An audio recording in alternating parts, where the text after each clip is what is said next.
véridique la plus belle récompense. Celui-là, en tout cas, il est en train de déclarer la plus belle des récompenses. Donc, il sera récompensé de la meilleure manière, à 100%. Voilà un peu ça.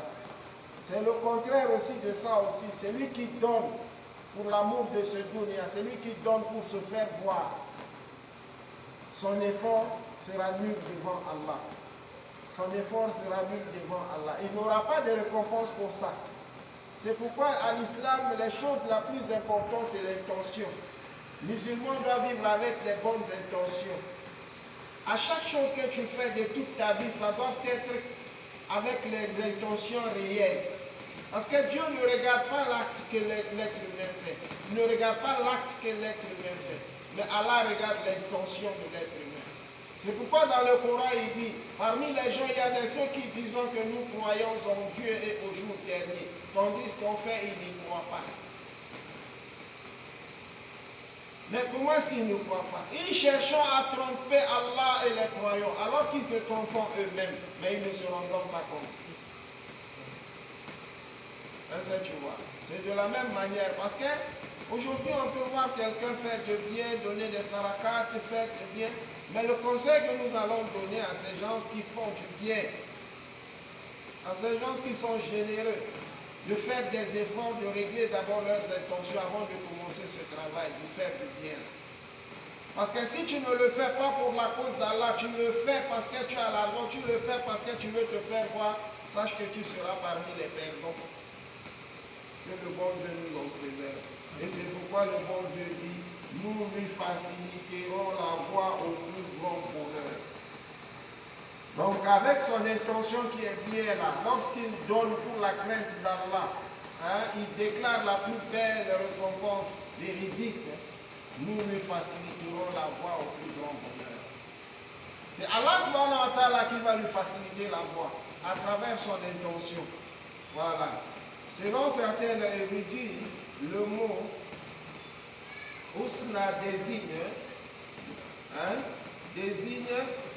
l'attestation qu'il n'est autre que Dieu. Nous lui faciliterons la voie au plus grand bonheur. On lui ouvrira la voie du bien, affirmant les exégèses de la vie de certaines prédécesseurs. La rétribution d'une bonne action consiste en une action pareille qui lui succède, et il en va de pair. Donc pour la sanction d'une mauvaise action, pour la sanction d'une mauvaise action, d'où l'affirmation divine, quant à celui qui est avare, c'est-à-dire ici, quand tu donnes pour la crainte d'Allah, Allah te récompense aussi de la même manière. Tu vois? Mais pour celui qui est avare, il ne donne pas. Il a peur de dépenser son argent. Ça, c'est l'avarice. C'est ce qui est très dangereux. Très, très, très dangereux. Pour celui qui est avare, donc il retient les richesses et affecté de la suffisance. C'est-à-dire, il y a des gens comme ça dans la vie, ils retiennent des richesses, ils ont peur de dépenser leur argent.